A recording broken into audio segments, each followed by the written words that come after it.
Pemirsa yang saya kasihi di dalam Yesus Kristus, selamat bertemu kembali dalam acara Renungan Kasih. Saya bersuka cita oleh anugerah Tuhan kita boleh bertemu kembali dan belajar dari firman Tuhan. Pada hari ini kita akan belajar bersama-sama dari salah satu bagian dari firman Tuhan dalam surat Roma pasal yang kelima, ayat yang ke-6 sampai ayat yang ke-11. Nanti saya akan membacakannya bagi kita. Sebelumnya kita berdoa, mohon pimpinan Roh Kudus. Mari kita berdoa. Bapa yang penuh kasih dan rahmat, kami memuji Engkau pada hari ini. Oleh kemurahan-Mu, kasih setia-Mu, kami kembali duduk bersama, belajar dari firman Tuhan. Berbicaralah kepada kami ya Bapa, agar melalui renungan kasih hari ini, kebenaran-Mu menjadi bagian kami semua dan kami diberkati oleh Tuhan. Kami serahkan waktu ini dari awal sampai akhirnya di dalam nama Yesus, Juru Selamat kami yang hidup. Haleluya. Amin. Pemirsa yang saya kasihi di dalam Yesus Kristus, kita membuka dari bagian firman Tuhan dalam surat Roma pasal yang kelima. Saya akan membacakan ayat yang ke-6 mulai, demikian firman Tuhan. Karena waktu kita masih lemah, Kristus telah mati untuk kita orang-orang durhaka pada waktu yang ditentukan oleh Allah. Sebab tidak mudah seorang mau mati untuk orang yang benar, tetapi mungkin untuk orang yang baik ada orang yang berani mati. Ayat yang ke-8. Akan tetapi Allah menunjukkan kasih-Nya kepada kita oleh karena Kristus telah mati untuk kita ketika kita masih berdosa. Ayat yang ke-9. Lebih-lebih karena kita sekarang telah dibenarkan oleh darah-Nya, kita pasti akan diselamatkan dari murka Allah. Ayat yang ke-10. Sebab jikalau kita ketika masih seteru diperdamaikan dengan Allah oleh kematian anaknya, lebih-lebih kita yang sekarang telah diperdamaikan pasti akan diselamatkan oleh hidupnya. Ayat yang terakhir yang ke-11 adalah, dan bukan hanya itu saja, kita malah bermegah dalam Allah oleh Yesus Kristus Tuhan kita. Sebab oleh Dia kita telah menerima pendamaian itu. Oleh Dia kita telah menerima pendamaian itu. Pemirsa yang saya kasihi di dalam Yesus Kristus, tema firman Tuhan dalam renungan kasih kita hari ini adalah objek damai sejahtera Allah. Objek damai sejahtera Allah. Di dalam bagian firman Tuhan yang kita baca tadi, di sana ada beberapa kata penting yang perlu kita garis bawahi. Dalam Roma pasal 5 ayat yang ke-6, ayat 8 dan ayat 10 berkata demikian, bahwa karena waktu kita masih lemah, Kristus telah mati untuk kita orang-orang durhaka pada waktu yang ditentukan oleh Allah. Dan akan tetapi Allah menunjukkan kasih-Nya kepada kita oleh karena Kristus telah mati untuk kita ketika kita masih berdosa. Sebab jikalau kita ketika masih seteru diperdamaikan dengan Allah oleh kematian anaknya, lebih-lebih kita yang sekarang telah diperdamaikan pasti diselamatkan oleh hidupnya. Pemirsa yang kekasih, perhatikan kata ketika kita masih lemah, durhaka, berdosa, dan seteru. Kata-kata ini memberikan kepada kita indikasi yang sangat jelas. Kepada siapakah damai sejahtera Allah diberikan? Di dalam bagian firman Tuhan ini menjelaskan bahwa damai sejahtera disediakan dan diberikan oleh Allah melalui Tuhan Yesus Kristus kepada mereka yang lemah, kepada mereka yang durhaka, kepada mereka yang disebut sebagai orang berdosa, kepada mereka yang disebut sebagai seteru Allah. Perhatikan baik-baik ajakan juru selamat dalam Matius pasal 11 ayat 28 sampai 29. Ada kata kelegaan dan ada kata ketenangan. Ini identik dengan kata damai sejahtera. Jadi marilah kepadaku semua yang letih lesu, aku akan memberikan kepadamu kelegaan. Aku akan memberikan kepada kamu ketenangan. Itu identik dengan kata kamu akan diberi damai sejahtera. Jadi kata damai hanya dapat dialami melalui Tuhan Yesus Kristus. Ini tertulis di dalam 2 Korintus pasal 5 ayat yang ke-19. Jadi dengan cara oleh kematian Yesus Kristus di kayu salib dan oleh darahnya, kita memiliki damai sejahtera Allah. Di dalam Roma pasal 5 ayat 10, Efesus pasal 2 ayat 13 dan 16, Kolose pasal 1 ayat 20, 21 dan 22. Di sana dikatakan bahwa di kayu salib itulah kedua belah pihak dipersatukan. Mereka yang disebut sebagai umat pilihan Allah, mereka yang bukan umat pilihan Allah, didamaikan oleh Yesus di salib. Dan itu sebabnya kedua belah pihak tidak lagi bermusuhan. Tidak ada lagi orang-orang Yahudi yang menganggap diri mereka satu-satunya umat Allah adalah umat Allah. Dan orang-orang Yunani yang bukan umat Allah sekarang bukan umat pilihan. Dan keduanya telah dipertemukan di kayu salib melalui Kristus.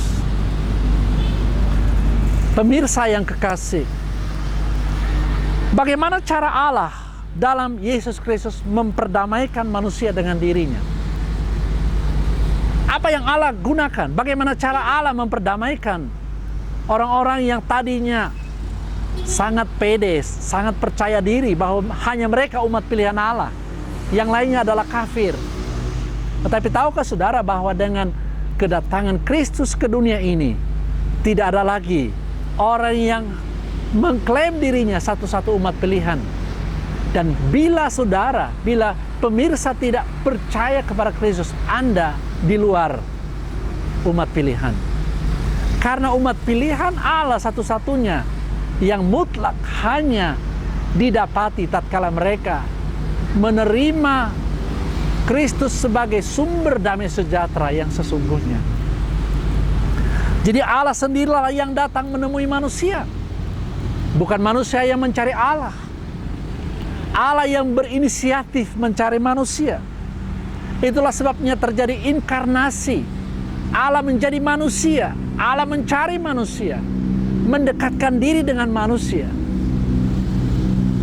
Kalau menunggu manusia mencari Allah, tak seorang pun yang mau mencari kebenaran.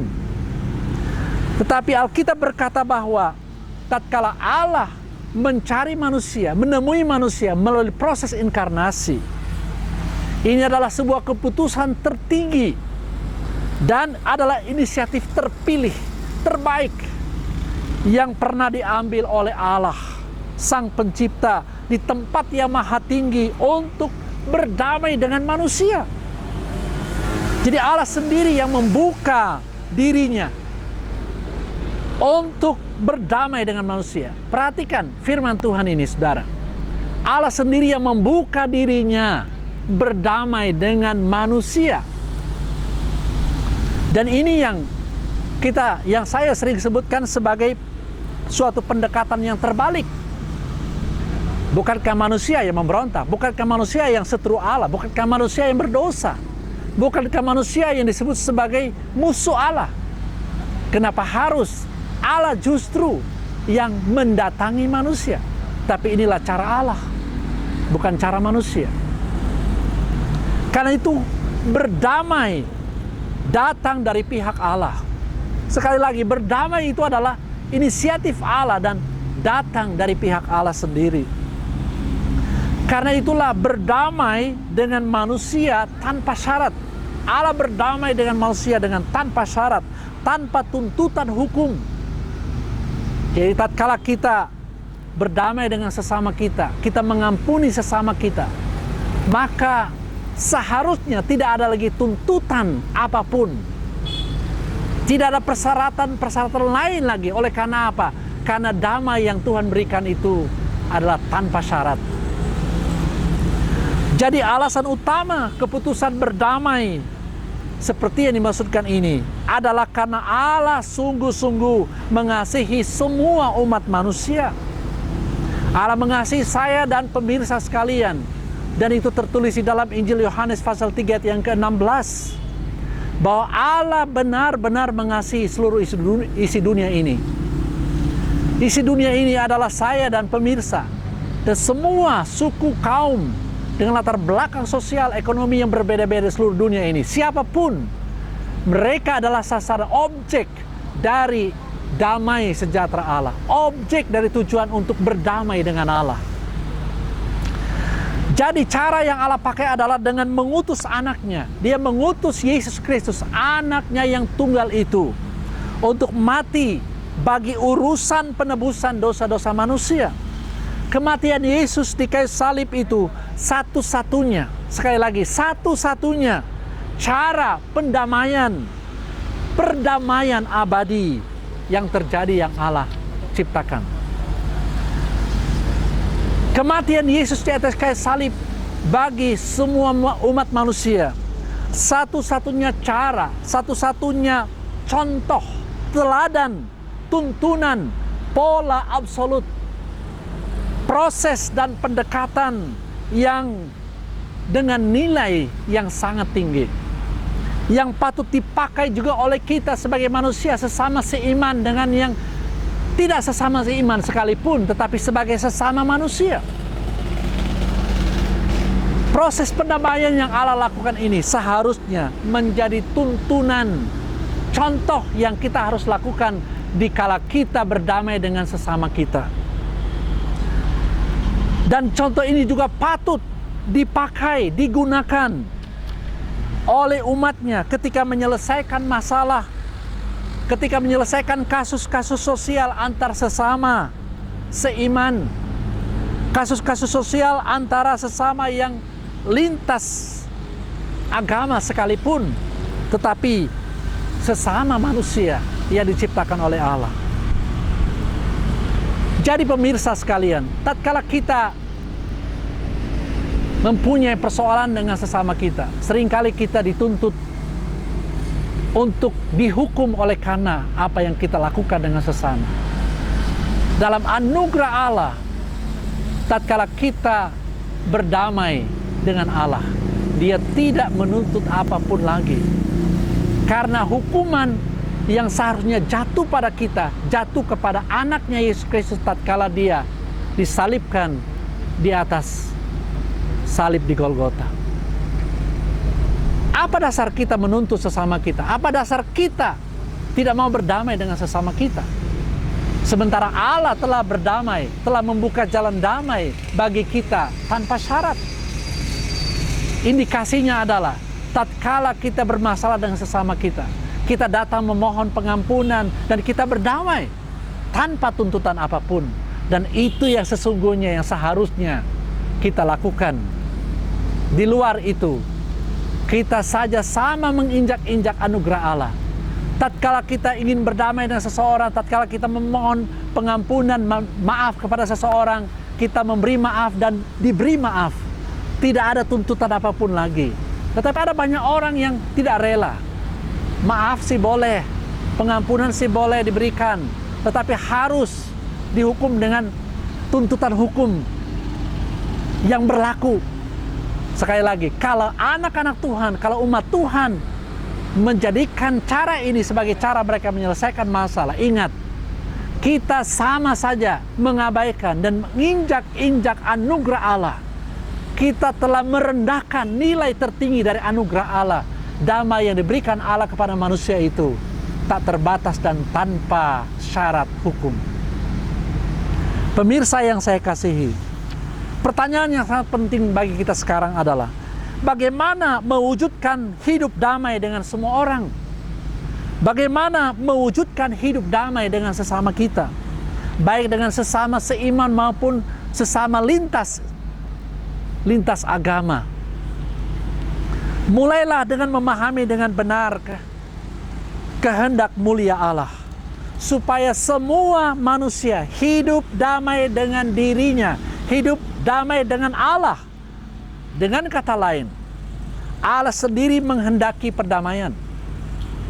Allah melalui dan di dalam Yesus Kristus menginginkan hidup damai dengan manusia. Jadi langkah-langkah konkretnya adalah, yang pertama adalah berilah dirimu didamaikan dengan Allah. Artinya bertobatlah, akuilah bahwa engkau berdosa di hadapan Allah.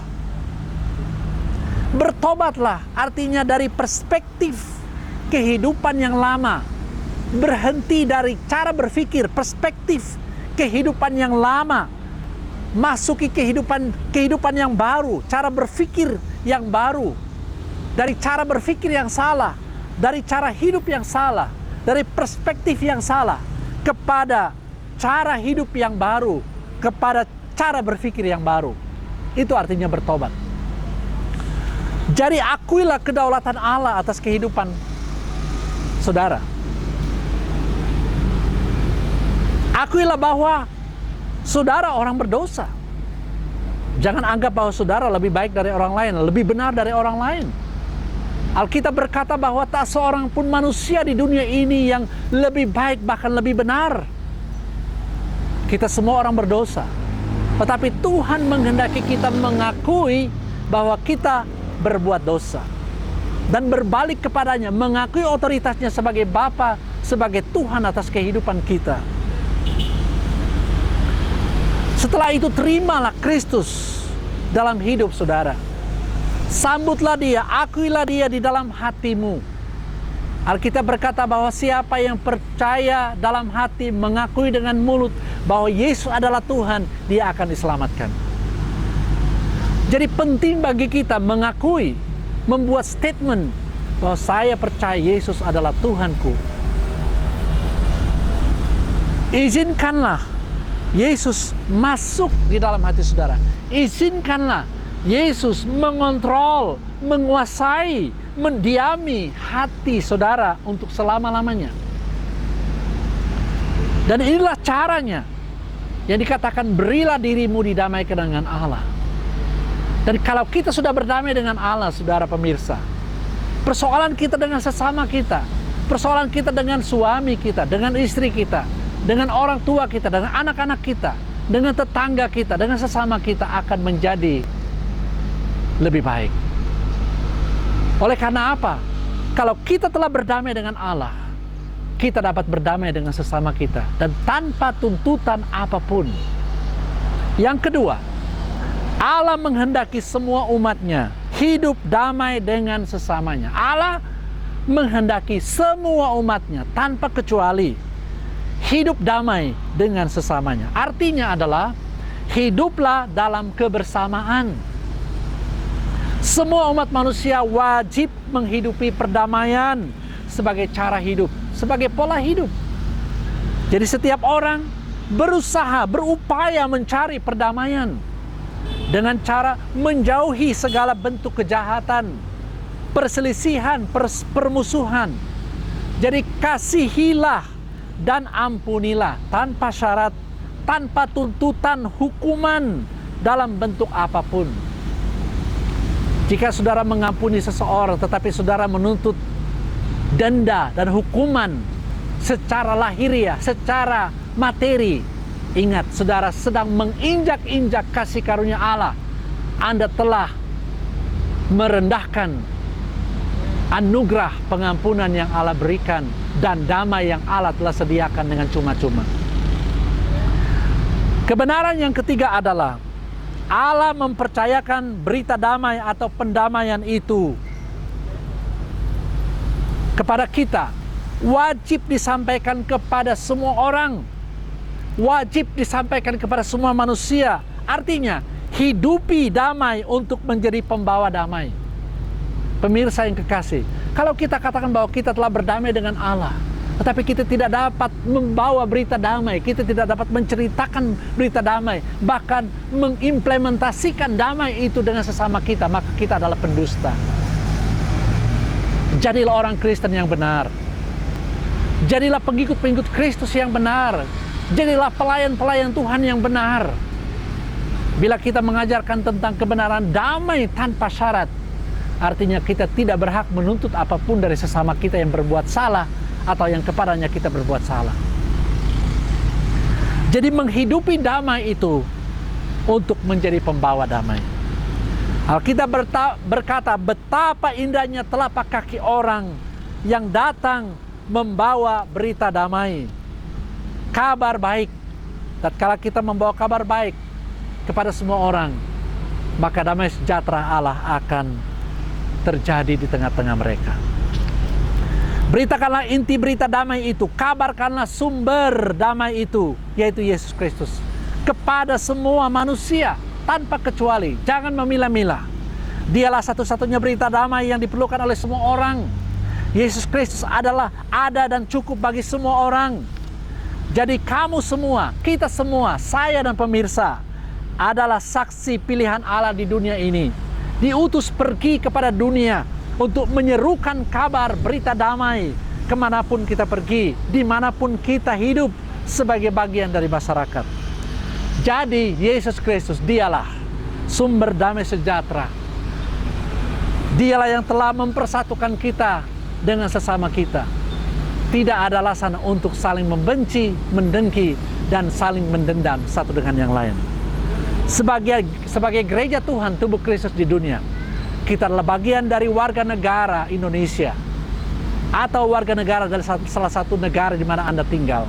Tapi ingat, Anda adalah warga kerajaan surga yang dituntut untuk hidup damai dengan sesama saudara.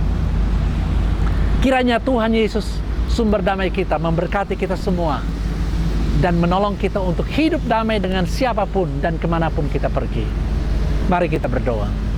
Terima kasih Bapa, oleh karena kebenaran-Mu telah kami dengar bersama-sama. Firman-Mu adalah firman hidup. Biarlah kami menghidupinya, menjalaninya dalam hubungan kami satu dengan yang lain menjelang hari Tuhan yang tidak lama lagi. Damai sejahtera Allah memenuhi hati kami sampai Kristus datang.